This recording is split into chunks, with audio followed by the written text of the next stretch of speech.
નિવૃત્ત પ્રગતિશીલ ખેડૂત મનસુખભાઈએ નિવૃત્તિ પછી ખેતી કરવાનું શરૂ કર્યું અને અત્યારે ડ્રેગન ફ્રૂટની સફળ ખેતી કરી રહ્યા છે.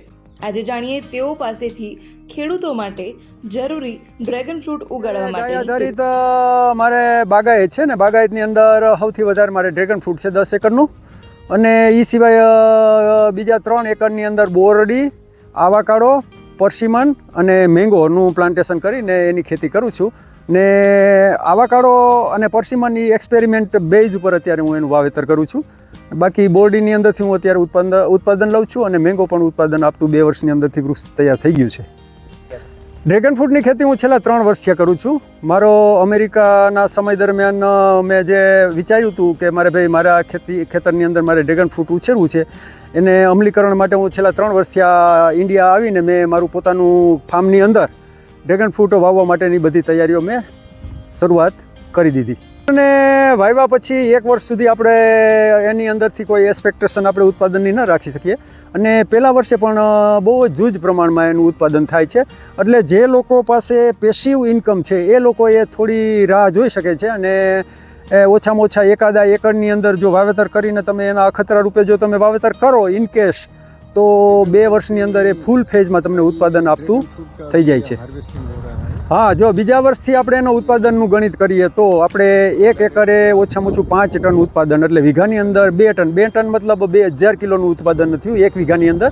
અને 2000 કિલોને બજારમાં આપણે લઈ જાય, અને ઓછામાં ઓછા મીડિયમ રેન્જમાં જો આપણે ભાવ એના ગણીએ ને 1 કિલોના 100 રૂપિયા જો ભાવ આવતા હોય, તો એમ માનો કે 1 વીઘાની અંદર 2 ટન ઉત્પાદનના 100 રૂપિયા લેખે 2 લાખ રૂપિયાનું ઉત્પાદન થાય છે. અને 2 લાખ રૂપિયામાંથી તમે બધા જ ખર્ચાઓ જે ફંડામેન્ટલી તમે જે ખર્ચાઓ કર્યા હોય એ ઉપરાંત તમે વર્ષ દરમિયાન જે નિંદામણ ને મેન્ટેનન્સ માટે જે કંઈ ખર્ચા કર્યા હોય એ 50% અંદર તમે ગણિત કરીને જો તમે ઉત્પાદન નેટ ઉત્પાદન ગણો તો ઓછામાં ઓછું બીજા વર્ષથી તમને ડ્રેગન ફ્રૂટ 1 લાખ રૂપિયા પર વીઘો ઉત્પાદન આપતું થાય છે.